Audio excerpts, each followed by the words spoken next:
नमस्कार साथियों, विद्या क्लासेज के ऑनलाइन प्लेटफॉर्म पर आप सभी का हार्दिक स्वागत और अभिनंदन। साथियों, आज हम बात कर रहे हैं रीजनिंग स्पेशल सेशन की 8वीं क्लास के बारे में। तो साथियों, बिना टाइम वेस्ट किए हुए आज की क्लास की हम शुरुआत करते हैं और देखते हैं आज के सेशन का पहला क्वेश्चन कौन सा रहने वाला है। देखते हैं, पहला क्वेश्चन आपके सामने दिख रहा है।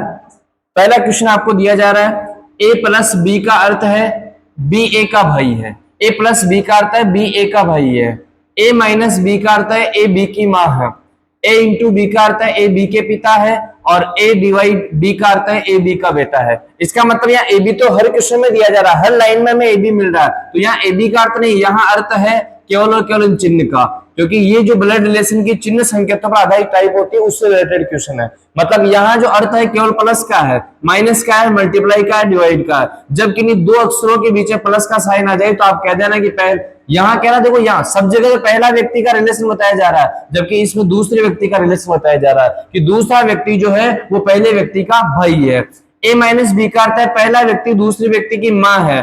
इंटू का अर्थ है ए बी के पिता, बोले पहला व्यक्ति दूसरे व्यक्ति के पिता है। और डिवाइड का अर्थ होता है पहला व्यक्ति दूसरे व्यक्ति का बेटा है। अब हमें एक समीकरण दिया जा रहा है, समीकरण के अनुसार हमें इसका आंसर बताना है। क्या कह रहा है, यदि P plus R into T minus Q divide S plus U है तो एस का आर से क्या संबंध होगा? दामाद होगा, भाई होगा, दादा होगा, पोता होगा। आइए जानते हैं। अब हमें एक एक लाइन का डायग्राम बनाना पड़ेगा। P प्लस आर का अर्थ क्या है? देखो, ए प्लस बी का अर्थ है बी ए का भाई है, तो पी प्लस आर का तो पी आर का भाई नहीं, आर पी का भाई है। तो हम डायग्राम बनाएंगे ऐसे, ये जो आर है ये किसका भाई है? पी का भाई है। तो यहाँ पी लिख देंगे और भाई कौन है? आर है, तो ये हमने यहाँ पे प्लस लगा दिया। आगे क्या कह रहा है, आर इंटू टी। इंटू का अर्थ होता है पहला व्यक्ति दूसरे व्यक्ति का पिता है। इसका मतलब आर इंटू टी का अर्थ, आर किसके पिता है? टी के पिता है। तो टी नीचे आ जाएंगे और पिता है तो प्लस लगना चाहिए, जो कि ऑलरेडी लग रहा है। टी का हमें जेंडर पता नहीं है, आगे देखेंगे। टी माइनस क्यू, माइनस का अर्थ होता है कि पहला व्यक्ति दूसरे व्यक्ति की माँ है। इसका टी माइनस क्यू का अर्थ है टी किसकी माँ है? क्यू की माँ है। तो यहाँ नीचे लिखेंगे अपन क्यू को, और टी माँ है तो क्या लगा देंगे? माइनस लगा देंगे। आगे कह रहा है क्यू डिवाइड एस। डिवाइड का अर्थ होता है कि पहला व्यक्ति दूसरे व्यक्ति का बेटा है, तो क्यू डिवाइड एस का अर्थ है क्यू किसका बेटा है? एस का बेटा है। अब क्यू बेटा है तो अपन यहाँ प्लस लगा देंगे, लेकिन ये एस का बेटा है, लेकिन देखो ऑलरेडी टी का बेटा हो रहा है, तो कोई बात नहीं। बेटा आप जानते होंगे माता का भी होता है, पिता का भी होता है। जब हमें माता दी जा रही है तो अब यहाँ हम पिता को लिख देंगे किसके रूप में?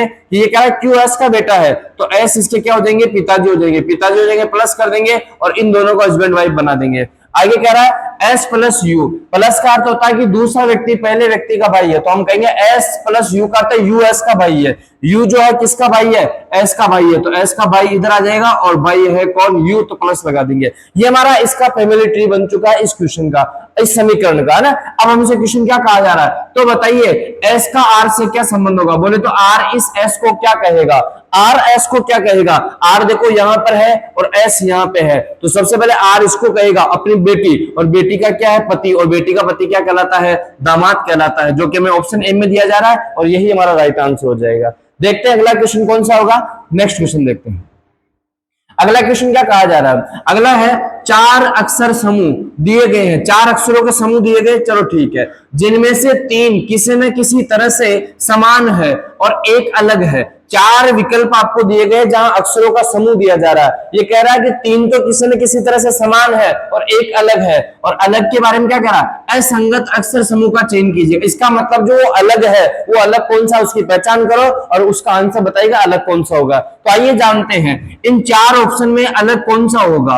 अलग कौन सा होगा इसके लिए पता करने के लिए हम क्या करेंगे, इनके नंबर लिख देंगे, इनके ऊपर नंबरिंग कर देंगे, अपने आप हमारा आंसर आ जाएगा। अभी क्लियर हो जाएगा क्या होना है, ठीक है। तो देखते हैं, पहले देखते हैं एफ एच के एम के नंबर कितने होते हैं। एफ के नंबर 6 होते हैं, एच के 8 होते हैं, के 11 होते हैं, एम के 13 होते हैं, ठीक है। ऑप्शन बी में क्या कहा जा रहा है? बी कहा जा रहा है ए डी, आगे कहा जा रहा है जी जे। इसके नंबरिंग में डाल देते हैं ए डी जी जे के नंबर क्या होंगे। इसके नंबरिंग की बात करते हैं, यहाँ 1 आता है, यहाँ 4, यहाँ 7, यहाँ 10 आता है। आगे अगला जो समूह दिया जा रहा है आपको, वो दिया जा रहा है BEH के रूप में दिया जा रहा है, BEHK के रूप में दिया जा रहा है। तो यहाँ BEHK को भी हम लिखेंगे तो नंबर आता है 2, इसके 5, इसके 8, इसके 11 आता है, ठीक है। और अंतिम दिया जा रहा है हमें JMPS। तो यहाँ लिख देते हैं अपन जे, यहाँ एम, यहाँ पी, यहाँ एस, और इनके नंबर क्या होंगे, नंबरिंग भी कर देते हैं। जे के नंबर 10, एम के 13, पी के 16 और एस के 19 होते हैं। अब देखो इनमें क्या भेद नजर आ रहा है, भेद देखते हैं हम। सबसे पहला, यहां 6 में कितना प्लस कर दिया, 2 प्लस कर दिया, 8 आ गया, फिर प्लस 3 कर दिया और फिर प्लस 2 कर दिया, मतलब एक बार प्लस 2 फिर प्लस 3 फिर प्लस 2 किया जा रहा है। यहां देखते हैं, एक में कितना प्लस किया, 3 तो 4 आ गया, 4 में कितना प्लस किया, 3 तो 7 आ गया, और 7 में कितना प्लस किया, 3 तो 10 आ गया। तो एक जगह तो प्लस 2 प्लस 3 प्लस 2 किया जा रहा है, एक जगह प्लस 3 प्लस 3 प्लस 3 किया जा रहा है। अब आगे देखते हैं, आगे वाला बताएगा कि इनमें से कौन सा आंसर होना। तो देखो 2 में 3 जोड़ा तो 5 आ गया, 5 में 3 जोड़ा तो 8 आ गया, और 8 में 3 जोड़ा तो 11 आ gया, मतलब इसके समान ये हो गया। तो प्रबल चांस तो ये है कि आगे वाले में भी यही लॉजिक लगेगा। अपने आप ये डिफरेंट हो सकता है, लेकिन कुछ कह नहीं सकेंगे, चेक करना पड़ेगा। 10 में 3 जोड़ा 13 आ गया, 13 में 3 जोड़ा 16 आ गया, और 16 में 3 जोड़ा 19 आ गया। बिल्कुल सही बात है, यहां प्लस 3 किया जा रहा है, यहां प्लस 3 किया जा रहा है, यहां प्लस 3 किया जा रहा है, जबकि यहां ऐसा नहीं हो रहा, और नहीं हो रहा सबसे डिफरेंट होगा वो कौन सा हो जाएगा, ए हो जाएगा। जो असंगत अक्षर समूह है वो कौन सा हो जाएगा, ऑप्शन ए हो जाएगा। आइए जानते हैं अगला क्वेश्चन कौन सा होगा। नेक्स्ट क्वेश्चन की बात करते हैं। तो अगला क्वेश्चन हमें दिया जा रहा है, किसी विशिष्ट कोड भाषा में कलम, किसी विशिष्ट कोड भाषा में कलम का अर्थ कागज है, कागज का अर्थ पीला है, पीला का अर्थ कंबल है, कंबल का अर्थ कमीज है, और तथा कमीज का जो अर्थ है वो पेंसिल है। तो वो तो हम कहां लिखते हैं। साथियों इस क्वेश्चन का आंसर देना आपको बड़ा इजी लग रहा होगा, लेकिन थोड़ा सा आपको ध्यान देना है। और ध्यान क्या देना, कोडिंग डिकोडिंग में जब ऐसे क्वेश्चन आते हैं तो हमें 2 कॉन्सेप्ट दिए जाते हैं। क्या दिया जाता, ध्यान रखना। जब हमें क्वेश्चन में ऐसा कह दिया जाए कि ए को बी कहा जाए, ए को बी कहा जाए, ऐसा कह दिया जाए तो हमारा आंसर क्या होगा, आइए जानते हैं। ऐसा कह दिया जाए बी को सी कहा जाए, बी को सी कहा जाए, ऐसा लिखा हुआ मिल रहा है, ठीक है। और फिर आगे कह दिया जाए, मान लो सी को डी कहा जाए, तो ध्यान देना ऐसी कंडीशन में हमें आंसर देने का तरीका क्या रहेगा वो हम जानते हैं।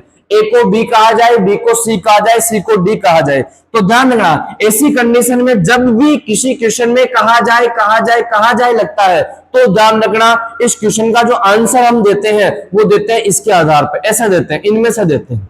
ये आपको ध्यान रखना। जैसे कि मान लो ये बात ऐसी लिखी हुई रहती है कि कलम को कागज कहा जाए, क्या लिखा होता है, कलम को कागज कहा जाए, ऐसा लिखा हुआ रहता है, कलम को कागज कहा जाए, ऐसा लिखा हुआ रहता है। तो फिर हमसे पूछते, मान लो हमसे पूछते कागज कहा जाए, और हमसे पूछते बताओ लिखते किससे है, तो हमारा आंसर होता कि कलम को क्या कोड किया जा रहा है, कागज, तो हमारा आंसर कागज हो जाता। लेकिन आज हमें कहा जाए का बात नहीं कही जा रही है, आज हमें का अर्थ बताया जा रहा है। तो ध्यान रखना इसका कॉन्सेप्ट क्या होगा ये समझ लीजिएगा, है ना। अक्सर हम यहाँ गलती करते हैं, देखिएगा यहां कहा जा रहा है ए का अर्थ, ए का अर्थ बी है, ए का अर्थ बी है, चलो ठीक है। अगली लाइन कही जा रही, जैसे मान लो कि बी का अर्थ सी है, बी का अर्थ सी है, ये आपको ध्यान रखना। और आगे कहा जा रहा है सी का जो अर्थ है, सी का अर्थ है वो डी है। इस प्रकार कोई लाइनें लिखी हुई आ जाती है, तो ध्यान रखना जिस प्रकार कहा जाए तो हम क्या करते हैं, पहले को देखकर दूसरे में आंसर देते हैं, जबकि अर्थ लिखा हुआ आ जाए तो ध्यान रखना दूसरे का आंसर पहले से देना। इस प्रकार आपको ध्यान रखना। जैसे कि अब इसने लिख दिया, क्या लिखा है आइए जानते हैं। इसने क्या लिखा है, इसने पहली लाइन लिखी है कलम का अर्थ है, कलम का अर्थ है, ऐसा लिखा हुआ है, कलम का अर्थ है। और क्या लिखा हुआ है, कलम का अर्थ कागज है, ऐसा लिखा हुआ है, चलो ठीक है। फिर क्या कहा जा रहा है, कागज का अर्थ पीला है, कागज का अर्थ क्या है, पीला है, तो इसने लिखा कागज का अर्थ पीला है, कागज का अर्थ पीला है, ये लिख दिया हमने, कागज का अर्थ पीला है। आगे फिर क्या कहा जा रहा है, पीला का अर्थ कंबल है, ये लिख दिया, पीला का अर्थ क्या है, कंबल है, पीला का अर्थ कंबल है, ये लिख दिया। अब आगे भी इस तरीके से लिखवाया जाएगा, लेकिन हमारा कॉन्सेप्ट है कि जहां भी का अर्थ लिखा हुआ जाए, का अर्थ लिखा हुआ जाए, तो ध्यान रखना इसका आंसर इधर से दिया जाता है, ये ध्यान रखना, न कि इधर से दिया जाता है। अब आपसे कहा जा रहा है कि हम कहां लिखते हैं, हमें पता है कागज पे लिखते हैं, तो कागज इधर नहीं दे रहा, कागज इधर देखना, और कागज आ रहा है यहाँ पे, और कागज को क्या अर्थ बताया जा रहा है, कलम, कि कलम का जो अर्थ है वो क्या है, कागज है। तो इस क्वेश्चन का आंसर पीला न होकर इसका आंसर क्या होगा, कलम होगा, ये आपको ध्यान रखना। ये कोडिंग रिकॉर्डिंग का अभी पटवारी वीडियो है ना, इन दोनों एग्जाम में ऐसे क्वेश्चन देखने को मिले हैं, और फाइनल आंसर भी इनका ऐसा ही माना गया, ये आपको ध्यान रखना। आगे जानते हैं अगला क्वेश्चन कौन सा होगा, नेक्स्ट देखते हैं।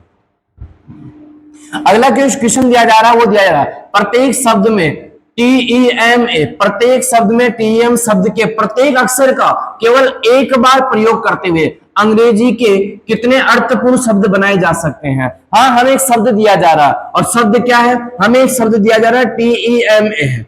इस TEMA में क्या कहा जा रहा है कि प्रत्येक शब्द में TEMA शब्द के प्रत्येक अक्षर का मतलब आपको कुछ शब्द बनाने हैं जिनका कोई अर्थ निकले, सार्थक शब्द बनाने हैं, लेकिन हर शब्द में ये चारों अक्षर कवर होना चाहिए। पहली बात तो ये, और दूसरी बात यह है कि एक अक्षर का प्रयोग केवल एक बार ही कर सकते हो। तो आइए जानते हैं, शब्द आपके पास में TEMA दे रखा है। अब इससे कौन कौन से शब्द आप बना सकते हो वो आपको ध्यान रखना है। देखिएगा, TEMA से एक शब्द हम बना सकते हैं। हमें सबसे पहले एक शब्द दिखाई दे रहा होगा TEAM, टीम, चलो ठीक है। इसी से हम एक शब्द बना सकते हैं MEAT, मीट, ठीक है। इसी से हम एक शब्द बना सकते हैं MATE, हाँ बिल्कुल ये भी बना सकते हैं, और इन सब के अर्थ भी है, ये सार्थक शब्द है। टीम का मतलब आप जानते हो, टीम का मतलब होता है समूह। क्या होता है? समूह होता है, ठीक है। मीट का अर्थ क्या होता है? मिलना होता है, ठीक है। अच्छा, मेट का अर्थ क्या होता है? साथी होता है। हम बोलते हैं क्लासमेट, इसका मतलब साथी है ना, क्लास का साथी, ये ध्यान रखना। तो वास्तव में तीन शब्द इसमें सार्थक बन गए और तीनों शब्दों में हमने इस चारों अक्षरों का प्रयोग किया और हर अक्षर का प्रयोग एक बार किया। देखो इसमें TEAM, ठीक है, MEAT और MATE, वास्तव में सही बात है। चारों अक्षरों का प्रयोग भी कर दिया, एक एक अक्षर का प्रयोग एक बार भी किया और सबके अर्थ भी निकल गए। तो हमारे कितने शब्द बन गए? इसमें तीन शब्द बन गए, और तीन शब्द आपको जिस ऑप्शन में दिखाई दे रहे हैं वही हमारा राइट आंसर हो जाएगा, ऑप्शन सी हो जाएगा। ये ध्यान रखना। अगले क्वेश्चन की बात करते हैं। अगला क्वेश्चन हमें क्या दिया जा रहा है? अगला क्वेश्चन दिया जा रहा है 8 व्यक्ति EFGHJLM और N केंद्र की विपरीत दिशा की ओर मुंह करके एक वृत्त के गिर्द बैठे। ये आपको ध्यान रखना। 8 व्यक्ति दिए जा रहे हैं, लेकिन आज कहा जा रहा है कि ये 8 व्यक्ति है ना, ये केंद्र की ओर मुंह करके नहीं बैठे, केंद्र की विपरीत दिशा की ओर मुंह करके बैठे हैं। तो आइए जानते हैं, पहले इन 8 व्यक्तियों को बिठाते हैं और बिठाने के बाद में क्या कहेगा उसको अपन यहां लिखेंगे। चलो देखते हैं। 8 व्यक्ति है साहब, 8 व्यक्तियों को आपको इसमें बिठाना, ठीक है। ये 8 व्यक्ति के लिए अपन ने एक बना दिया सर्कल। अब 8 व्यक्ति को अपन बिठा भी देते हैं। ये क्या है? केंद्र की विपरीत की ओर है। विपरीत की ओर मतलब एक व्यक्ति को नीचे बिठाना हमेशा, ये बिठा दिया और इनका मुख केंद्र के बाहर की ओर कर देना है। तो एक इसके अपोजिट हो जाएगा, एक इधर कर देंगे, एक व्यक्ति इधर हो जाएगा। ये आपको ध्यान रखना। एक व्यक्ति इधर हो जाएगा, एक व्यक्ति इधर हो जाएगा, एक यहां आ जाएगा इसका अपोजिट, और एक यहां पे आ जाएगा। ये हमने 8 व्यक्ति बिठा दिए साहब, और 8 के 8 व्यक्तियों के जो मुख है वो केंद्र की बाहर की ओर हमने कर दिया। अब फर्क क्या होगा साथियों कि केंद्र की ओर मुख रहता तो क्या फर्क होता है और केंद्र की बाहर की ओर रहता तो क्या फर्क होता है, ध्यान रखना। इस नीचे वाले व्यक्ति को हम देखते हैं और इस व्यक्ति के अनुसार बताते हैं हम कि जब कोई व्यक्ति केंद्र की ओर मुख करके बैठता है तब ध्यान रखना उसका ये वाला हिस्सा होता है, हमारा जो दायां होता है वो उसका दायां हो जाता है, हमारा जो बायां होता है उसका बायां होता है। लेकिन जैसे केंद्र की विपरीत की ओर मुंह करके बैठा तो ध्यान रखना अब ये जो इसका हिस्सा होगा ये पूरा हिस्सा क्या कहलाएगा? बायां कहलाएगा। ये आपको ध्यान रखना। और इधर का जो हिस्सा है वो पूरा क्या कहलाएगा? दायां कहलाएगा। बस ये बदलाव आएगा, ये आपको ध्यान रखना। इधर बायां कहला रहा है, इधर दायां कहला रहा है। अब क्या कह रहा है इसके अकॉर्डिंग आपको आंसर निकाल के बताना। बाकी तरीके वही रहेंगे जो आप सीख रहे हो। EF के दाएं चौथे स्थान पे बैठा। हमने कहा कि क्वेश्चन को सीटिंग अरेंजमेंट को जब तक स्टार्ट नहीं करते हैं जब तक एक लाइन में दाया बाया नहीं मिल जाए। हमें मिल गया EF के दाएं। अब आपको होता है EF के दाएं चौथा, छोड़ दो, हमें किसी नीचे से स्टार्ट करना, ठीक है। अब यहाँ E को बिठाए, F को बिठाए। मैंने कहा जिसके साथ के लगता है उसको बिठाते हैं। F को यहां बिठा दिया, ये बिठा दिया साहब। अब F केंद्र की ओर मुख करके नहीं बिठा, केंद्र की विपरीत की ओर बैठा, तो इसका दाया होगा इधर, मैंने पहले से लिख दिया। दाएं कौन सा? तो दाएं चौथे स्थान पर E बैठा है, तो इसका दाया चौथा देखो, दाया पहला, दाया दूसरा, दाया तीसरा, और दाया चौथा कौन हो जाएगा? तो यहां लिख दे पण E हो जाएगा। कौन हो जाएगा? E हो जाएगा। ये ध्यान रखना। दाया पहला, दूसरा, तीसरा, चौथा, ये लिख दिया। अब आगे क्या कह रहा है? आगे कह रहा है H F के बाएं दूसरे स्थान पे बैठा है। H जो है F के बाएं दूसरे स्थान, F का बायां किधर है? इधर है। हाँ, H F के बाएं दूसरे स्थान, बायां पहला, बायां दूसरा, यहाँ कौन आ जाएगा? बोलो, H आ जाएगा। ये H बिठा दिया। 8 में से 3 व्यक्ति बैठ गए, 5 व्यक्ति और बिठाना, ठीक है। अब आगे क्या कह रहा है? आगे कह रहा है J M के दाएं को तीसरे स्थान पर है।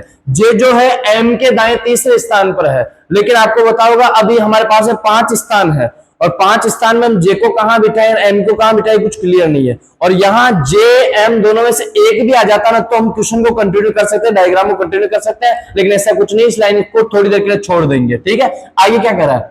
एम एच का निकटतम पड़ोसी नहीं है। हाँ ये ध्यान रखना, एम जो है एच का निकटतम पड़ोसी नहीं है। इसका मतलब एच यहाँ पे है और एम यहाँ आएगा तो इसका पड़ोसी हो जाएगा, यहाँ आएगा तो इसका पड़ोसी हो जाएगा। तो ये मना कर रहा है कि एच का निकटतम पड़ोसी नहीं है।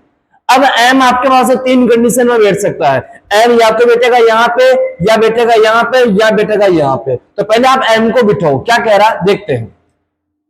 जे जो है एम के दाएं तीसरे स्थान पर है। मान लो अपन एम को यहां बिठाएं, है ना, एम को यहां बिठाएं तो एम का दाया इधर है, दाया पहला, दाया दूसरा, दाया तीसरे पे जे आना चाहिए। यहां आ ही नहीं सकता, ऑलरेडी ई आ रहा है। इसका मतलब एम यहां भी नहीं होगा, यहां भी नहीं होगा, यहां भी नहीं होगा। तो अब एम को यहां बिठाएं, हाँ एम को यहां बिठाते हैं, दाया पहला, दाया दूसरा, दाया तीसरा हो सकता है।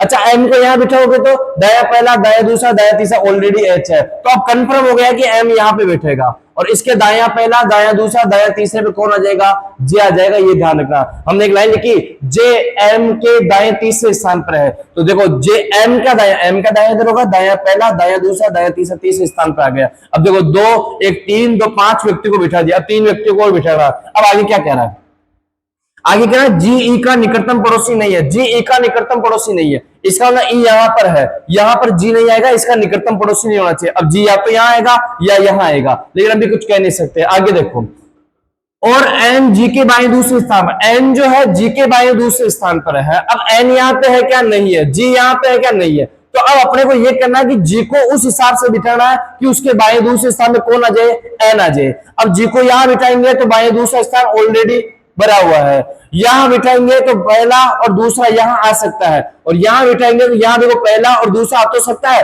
लेकिन हमने मना कर दिया, जी ई का पड़ोसी नहीं है। तो फिक्स बात है, जी आ जाएगा यहां पर, है ना। और क्या कह रहा है, एन जी के बाएं, जी का बाया इधर होगा तो बाया पहला, बाया दूसरा, यहां कौन आ जाएगा, एन आ जाएगा। ठीक है। और इसने कहा कि जी ई का निकटतम पड़ोसी नहीं है, तो जी देखो ई का निकटतम पड़ोसी भी नहीं है। अब सारे व्यक्ति आ गए, एक व्यक्ति यहां पे आ नहीं रहा, कौन नहीं आ रहा, ई लिख दिया हमने, एफ लिख दिया, एफ भी लिख दिया, जी को लिख दिया, जी को भी लिख दिया, एच को लिख दिया, जे को लिख दिया, के एल को, एल कहीं भी नहीं आया। तो फिक्स बात है, ये जो स्थान है ये किसका होगा, एल का होगा। पूरा सटीक बैठ गया। अब क्वेश्चन क्या कहा जा रहा है, व्यक्तियों के निम्नलिखित में से किस समूह में तीसरा व्यक्ति पहले और दूसरे व्यक्ति के ठीक मध्यम बैठा है। ये चार ऑप्शन दिए जा रहे हैं और इन ऑप्शन में आपको लास्ट वाले व्यक्ति को देखना, क्या ये लास्ट वाला व्यक्ति इन शुरुआत के दो व्यक्तियों के बीच में बैठा है क्या, जिसमें बैठा है वही हमारा आंसर हो जाएगा। देखते हैं, ई एच और एल के बीच में है क्या। अब ई तो यहाँ पे है, नहीं, ये तो साहब जे और एल के बीच में, तो ये तो आंसर नहीं होगा। बताओ क्या ये जे एम है और एफ के बीच में, जे जो है ये ई और एच के बीच में है, ये भी आंसर नहीं होगा। अगर एल एम और जी के बीच में है क्या, एल यहाँ पे, ये तो एम और ई के बीच में, ये भी आंसर नहीं होगा।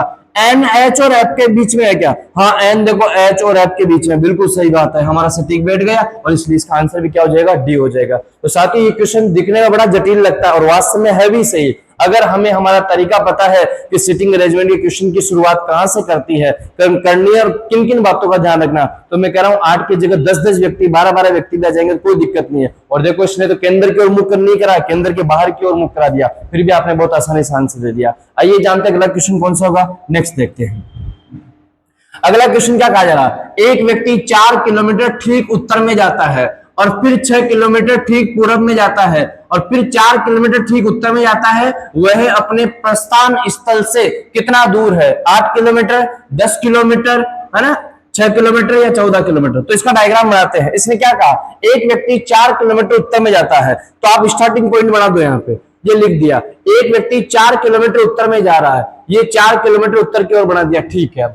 आगे कह रहा है फिर 6 किलोमीटर पूर्व में जाता है, ये 6 किलोमीटर चला दिया, कितना पूर्व में जाता है, 6 किलोमीटर चला दिया। आगे क्या कहता है, फिर 4 किलोमीटर उत्तर की ओर जाता है, ये 4 किलोमीटर हमने फिर उत्तर की ओर बना दिया, ये उत्तर की ओर बना दिया। तो ये 4 किलोमीटर उत्तर की ओर जा रहा है पहले, चलो ठीक है, फिर 6 किलोमीटर उत्तर की ओर जा रहा है, ये चला दिया, और फिर 4 किलोमीटर उत्तर की ओर जा रहा है, ये चला दिया। अब आपसे क्वेश्चन क्या कह रहा है कि बताइए वह अपने प्रस्थान स्थल से कितना दूर है। अब प्रस्थान स्थल से आपको ऐसा नहीं जाना, जितना हो सकता है उतना शॉर्ट जाना, और शॉर्ट जाएंगे तो कैसे जाएंगे, व्यक्ति यहाँ पे, प्रारंभिक बिंदु यहाँ पे, तो बिल्कुल शॉर्ट तो साहब यही होगा, और ये होगा तो ये वाली दूरी कितनी है ये आपको बतानी है। तो यहां ध्यान रखना, ये 4 किलोमीटर है तो ये भी 4 किलोमीटर है ना। तो ध्यान रखना है समकोण त्रिभुज बन रहा है और यहाँ भी समकोण त्रिभुज बन रहा है, और जब समकोण त्रिभुज बन जाता है तो वहां हमें एक प्रमेय लगानी पड़ती है। और क्या प्रमेय लगानी होती है, तो हमें प्रमेय पता है, हम प्रमेय लगाते हैं कर्ण स्क्वायर। बराबर आधार स्क्वायर प्लस लंब स्क्वायर, यही हमारा आंसर होगा, यही आंसर देके जाएगा, ध्यान रखना। अब कर्ण, ये कर्ण है, एक बार इसका निकालते हैं अपन यहां से यहां तक का, ठीक है, यहां से यहां तक का आंसर निकाल रहे हैं, ठीक है, फिर उसका निकालेंगे अपन, यहां से यहां निकालेंगे 4 किलोमीटर, तो ये हो गया लंब। आधार की बात है, पूरी 6 किलोमीटर है, तो आधी कितनी हो जाएगी, 3 किलोमीटर हो जाएगी, तो हम लिखेंगे कर्ण हमें पता नहीं है, इसलिए अपन कर्ण स्क्वायर लिख देंगे। आधार कितना है 3, तो 3 का स्क्वायर लिख देंगे। लंब कितना है 4, 4 का स्क्वायर लिख देंगे और बाकी को जोड़ दीजिएगा। 3 का स्क्वायर 9, 4 का स्क्वायर 16 और इधर लिख देंगे अपन कर्ण स्क्वायर। चलो ठीक है, अब तो 16 और 9 कितना होते हैं, 25 होते हैं, लेकिन जब कर्ण से हम स्क्वायर हटाएंगे तो वो किससे बदल जाएगा, रूट में, और 25 का रूट कितना होता है, 5 किलोमीटर होता है, ये आपको जानना। मतलब ये जो दूरी है कितनी आ गई, 5 किलोमीटर आ गई। अब बताओ जब इधर भी 4 है तो 6 में से इधर 3 आ गए तो ये भी 3 बचेगा, तो 3 और 4 आता है, तो कर्ण कितना आता है 5, तो यहां से यहां तक की दूरी 5 हो गई और यहां से यहां तक की 5 और हो गई, तो 5 से 5 कितना हो गया, 10 किलोमीटर, जो कि हमारे ऑप्शन बी में आ रहा है और यही हमारा राइट आंसर हो जाएगा। मतलब इस क्वेश्चन को हमें पाइथागोरस प्रमेय के अनुसार हल करना पड़ेगा। आइए जानते हैं अगला क्वेश्चन कौन सा होगा, नेक्स्ट देखते हैं। अगला क्वेश्चन कहा जा रहा है, निम्नलिखित श्रृंखला में प्रश्न चिन्ह की जगह आने वाले अक्षर समूह का चयन कीजिए। एक श्रृंखला दी जा रही है और इस श्रृंखला के अंतर्गत क्वेश्चन मार्क की जगह कौन सा पेयर आएगा उसका पता करना है। बताओ कितने कितने अक्षर है, 3-3 अक्षर है, तो अपन देखते हैं पहले पहले अक्षर में क्या यहाँ पे भेद नजर आ रहा है। देखो सी के नंबर कितने होते हैं, 3, एच के कितने होते हैं, 8, एम के 13, आर के 18, तो मैं कहूंगा 3 में कितना जोड़ दिया, 5 जोड़ दिया, 8 में कितना जोड़ दिया, 13 जोड़ दिया, सॉरी 5 जोड़ दिया, 13 आ गया, और 13 में कितना जोड़ दिया, 5 जोड़ दिया। तो ये तो फिक्स है कि हर पहले अक्षर में 5-5 जोड़ता जा रहा है, तो आप भी 18 में 5 जोड़ दो, और 18 में 5 जोड़ोगे 23 आता है, और 23 पे क्या आता है, W आता है। तो पहला ऑप्शन देखो W, इसमें W है क्या, नहीं, इसमें W है क्या, नहीं, तो एक तो या तो ऑप्शन ए होगा या ऑप्शन बी होगा। अगला देखते हैं, यहां देखो x के नंबर की बात करते हैं, x के नंबर है 24 और 24 और u के नंबर 21, मतलब 3 माइनस कर दिया, u के बाद में r को बोले तो इसके नंबर 21, इसके 18 -3 कर दिया, 18 में से वापस 3 घटाया तो 15 आ गया, तो 15 में से आप भी 3 घटा दो, 12 आ जाएगा, और 12 पे क्या आता है, l आता है, जो कि हमें 2 ऑप्शन में मिल रहा है l। तो ठीक है, अब अगला देखते हैं आगे क्या कहा जा रहा है। फिर देखो b के नंबर होते हैं 2, i के नंबर होते हैं 9, इसके होते हैं 16 और इसके होते हैं 23। तो इसने क्या किया, देखो 2 + 7 कर दिया 9, 9 7 16, 16 7 23, तो 23 से 7 कितना होता है, आप भी जोड़ो, 23 7 तो 30 होता है, और 30 तक वर्णमाला आती नहीं है, तो 3 तो इधर बच जाएंगे, और 23 में फिर आपको होता है 23 से 3 26 हो जाएंगे, और बाकी के 4 अक्षर जो वो शुरू से हो जाएंगे A B C और D। तो इसमें 7 जोड़ेंगे तो हमारा लास्ट में आ जाएगा D, जो कि हमें ऑप्शन में दिखाई दे रहा है, और वो कौन सा हो जाएगा, WLD आंसर हो जाएगा, ये आपको ध्यान रखना है। अगले क्वेश्चन की बात करते हैं। अगला क्वेश्चन क्या दिया जा रहा है, सायकाल 8:30 बजे का समय दिया जा रहा है, ठीक है, घड़ी की घंटे और मिनट की सुइयों के बीच में कितने डिग्री का कोण बनेगा, कोई फर्क नहीं पड़ता है। ऐसे क्वेश्चन का आंसर निकालने के लिए मैं एक ट्रिक जाने थे, है ना, कि मिनट इंटू 11/2 माइनस घंटे इंटू 30, इस तरीके से हम इस क्वेश्चन का आंसर निकाल सकते हैं। जब भी कोई समय देकर कोण पूछा तो ये तरीका लगाएंगे हम, ठीक है। अब देखते हैं मिनट कितने, 8:30 का समय हो रहा है, बताओ 8:30 को अपन ऐसे लिख सकते हैं क्या, 8:30 को अपन 8:30 लिख सकते हैं, बिल्कुल लिख सकते हैं, ठीक है। तो मिनट कितने इसमें 30 है, इंटू 11/2 है, घंटे कितने हैं 8 है, इंटू क्या हो जाएगा 30 हो जाएगा, 2 से काटा 15 बार, 11 इंटू 15 किया 165 होता है, और 8 किया 24 होता है, और आगे लगा दो 0। बताओ 165 में से 240 घट सकता है क्या, घट तो सकता है लेकिन माइनस में आएगा।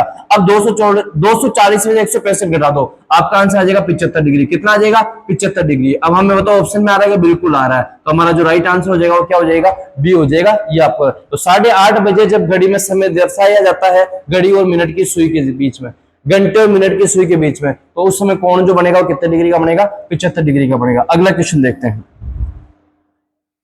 अगला क्वेश्चन क्या कहा जा रहा है, अगला क्वेश्चन क्या है, ज्ञात कीजिए सबसे छोटा कौन है। अच्छा, सबसे छोटा बताना है। यदि सुनीता अनीता से लंबी है, हैंड लिखते हैं सुनीता अनीता से लंबी है, तो यहां पर लिखेंगे सुनीता को, ये लिख दिया, और सुनीता किससे लंबी है, अनीता से। अनीता को थोड़ा सा यहाँ लिख देंगे ताकि बीच में भी कोई आए तो बाद में अपन यहाँ पे लिख सके, ठीक है। अनीता छोटी है तो नीचे लिख दिया, ठीक है। रीना चित्रा से लंबी है, अब तो रीना और चित्रा दोनों में से कोई यहाँ पे है क्या, नहीं है, लाइन छोड़ दो। लेकिन बानू से छोटी है, लेकिन बानू भी यहाँ पे नहीं है, इसका मतलब इस लाइन को छोड़ दो। आगे क्या कह रहा है, अनीता चित्रा से छोटी है, अनीता जो है वो चित्रा से छोटी है। अब चित्रा से छोटी है तो चित्रा आप जानते हैं चित्रा यहां भी आ सकती है और चित्रा यहां भी आ सकती है, ये आपको ध्यान रखना। अभी एक जगह आगे क्लियर हो जाएगा, उसको अपन मिटा देंगे, लेकिन ये फिक्स है कि अनीता चित्रा से छोटी है, तो चित्रा से अनीता छोटी हो रही है और यहां भी चित्रा आ सकती है, ठीक है। चित्रा सुनीता से लंबी है, अब चित्रा सुनीता से लंबी है, इसका मतलब क्लियर हो गया, चित्रा ऊपर ही आएगी, यहां चित्रा नहीं आएगी, ये आपको ध्यान रखना, ठीक है।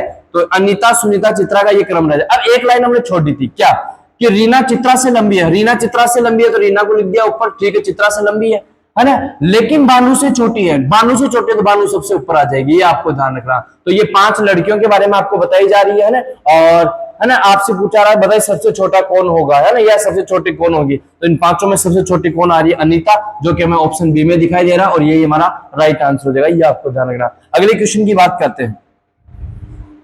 अगला क्वेश्चन क्या कहा जा रहा है, यदि P द्वारा डिवाइड को R द्वारा प्लस को, P द्वारा डिवाइड को R द्वारा प्लस को, T द्वारा माइनस को और M द्वारा X को दर्शाया गया, तो बताइए इस समीकरण का मान क्या होगा। ठीक है, तो देखते हैं। सबसे पहले हमें समीकरण दिया जा रहा है 64, फिर दिया जा रहा है R, R का अर्थ लिख लो आप इंटू, R को प्लस के रूप में कोड किया, ठीक है।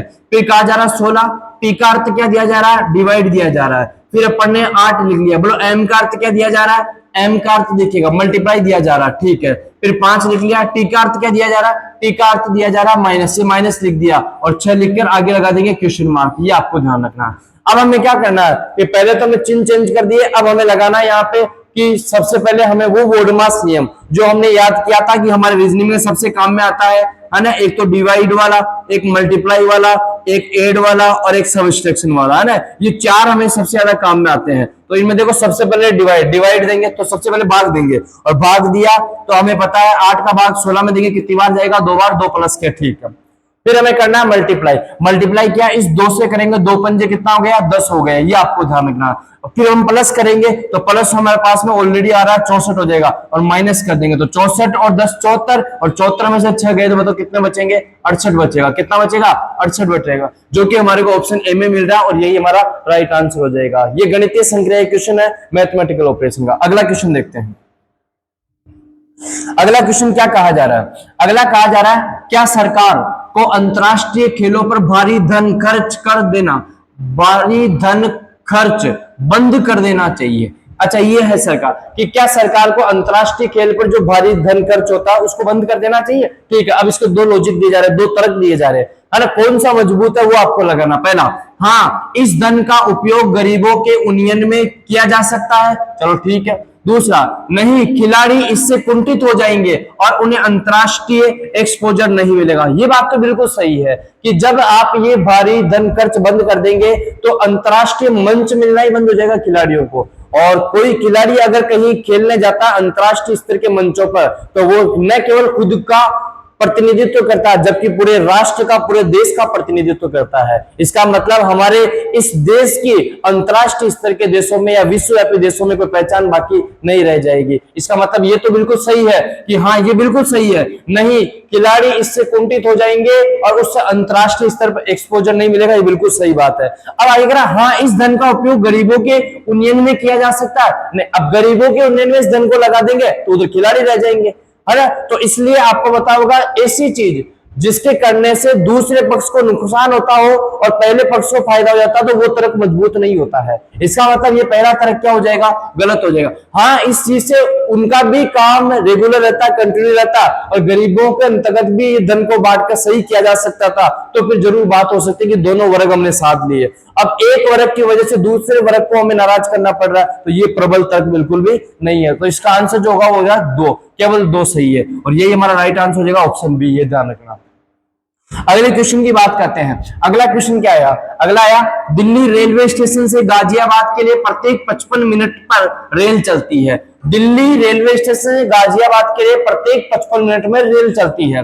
पूछताछ की खिड़की से अशोक को पता चला कि रेल 20 मिनट पहले जा चुकी है एवं अगली रेल जो है 10:35 पर जाएगी, तो अशोक पूछताछ की खिड़की से कितने बजे रेल का पता कर रहा था, ये ध्यान रखना। तो सबसे पहले आप देखिएगा, आपको कहा जा रहा है दिल्ली से, और दिल्ली से जो गाजियाबाद की रेलगाड़ी जाती है बताओ कितने मिनट में जाती है, तो ये कह रहा है कि प्रत्येक गाजियाबाद। ये गाजियाबाद की जो रेलगाड़ी है ये प्रत्येक कितने मिनट में निकलती है? तो ये क्या है, प्रत्येक 55 मिनट में निकलती है। चलो ठीक है कि प्रत्येक 55 मिनट में यहां से रेलगाड़ी निकलती है। आगे क्या कह रहा है, पूछताछ की खिड़की से अशोक से पता चला कि रेल 20 मिनट पहले जा चुकी है। अब कौन से 20 मिनट पहले गई हमें पता नहीं, लेकिन अगली बात कही जा रही है, अगली रेल 10:35 पे आएगी। अगली जो रेल आएगी वो 10:35 पे आएगी। चलो ठीक है। अच्छा बताओ, ये रेलगाड़ी आपको पता होगा, ये कह रहा अगली रेलगाड़ी 10:35 पे आएगी, और जब वो अशोक उस खिड़की पे पहुंचा तो उसको पता चला कि रेलगाड़ी 20 मिनट पहले जा चुकी है। 20 मिनट पहले जा चुकी है और अगली रेलगाड़ी 10:35 पे आएगी, ये आपको बता रहा है। इसका मतलब आपको ये तो कंफर्म है कि 10:35 पे अगली रेलगाड़ी आएगी, तो रेलगाड़ी पहले वाली रेलगाड़ी 55 मिनट पहले निकल चुकी होगी, और 55 मिनट पहले निकल चुकी है तो वो जो रेलगाड़ी गई थी वो कितने बज के कितने मिनट पे गई थी ये हमें पता रहना चाहिए। तो वो गई थी 10:35 में से 55 माइनस करेंगे तो वो रेलगाड़ी का समय निकल के आ जाएगा 9:40। कितना आ जाएगा? 9:40 में पहले रेलगाड़ी निकल चुकी है। और अब वो क्या कह रहा है कि जब अशोक खिड़की पे पहुंचा तो वहां कहा गया कि रेलगाड़ी कितनी बजे गई? 20 मिनट पहले जा चुकी है, मतलब रेलगाड़ी गई कितनी? 9:40 पे, और वो कह रहा है कि 20 मिनट पहले निकल चुकी है। इसका मतलब अशोक खिड़की पे कितने बजे पहुंचा था? 10 बजे पहुंचा था, है ना, 10 बजे। तो 10 बजे उसको दो बातें की जानकारी दी जा रही है। एक तो कही जा रही है कि अगली रेलगाड़ी 10:35 पे आएगी, हाँ लिख दिया, और फिर कह रहा है कि पहले 20 मिनट पहले रेलगाड़ी निकल चुकी है, तो 20 मिनट पहले 9:40 पे निकल चुकी है। अब आपसे क्वेश्चन पूछा, अशोक पूछताछ की खिड़की से कितने बजे रेल का पता कर रहा था? तो वो कर रहा था फिक्स 10 बजे, ये ध्यान रखना, जो कि हमें ऑप्शन ए में दिखाई दे रहा है, ये हमारा राइट आंसर हो जाएगा। अगले क्वेश्चन की बात करते हैं। अंग्रेजी वर्णमाला के कितने अक्षर दर्पण में देखने पर समान दिखते हैं? मैंने बताया था कल लास्ट क्लास के अंतर्गत कि जब जल प्रतिबिंब के बारे में ऐसा क्वेश्चन आए तो हमारा आंसर 9 होगा, और जब क्वेश्चन दर्पण प्रतिबिंब का आए तो ध्यान रखना उसका क्वेश्चन का आंसर कितना होगा? 11 होगा, ये आपको ध्यान रखना। और इस क्वेश्चन का आंसर भी क्या हो जाएगा? सी। मतलब अंग्रेजी वर्णमाला के कुल 11 अक्षर ऐसे होते हैं जिनको दर्पण में देखने पर भी कोई बदलाव नहीं आता, वो पहले के जैसे दिखाई देते हैं जैसे पहले थे, ये आपको ध्यान रखना, ठीक है। अगले क्वेश्चन की बात करते हैं। अगला क्वेश्चन कहा जा रहा है, जिस प्रकार स्पेन यूरो से संबंध, स्पेन का यूरो से क्या संबंध है? मतलब स्पेन की मुद्रा है ना, स्पेन की मुद्रा क्या है? यूरो है। उसी प्रकार ब्रिटेन किससे संबंधित? डॉलर से है क्या? नहीं, डॉलर से नहीं है। अच्छा, पाउंड, हाँ बिल्कुल सही बात है, ब्रिटेन की जो मुद्रा है, ब्रिटेन की जो करेंसी है वो क्या है? पाउंड है, ये आपको ध्यान रखना है। अगले क्वेश्चन की बात करते हैं। नीचे दिए गए विकल्पों में से विषम संख्या समूह को चुनिए। विषम संख्या समूह को चुनिए, विषम का मतलब इन चारों में से अलग कौन सी है, ये आपको ध्यान रखना। इसका विषम समझ लो 81, 243, 25, 75 विषम है, इनको चुन लेना। नहीं, यहां देखना है कि इन पहली संख्या का दूसरी संख्या से क्या संबंध है। मैं कहूंगा 81 से 243 कैसे आया? मैं कहूंगा 81 इंटू 3 करो, 3 एकम 3 और 3 वाटा 24, बिल्कुल सही बात है। फिर देखा 64, 16 से 64 कैसा आया? 16 इंटू 4 कर दिया, 16 चौक 64 हो गया।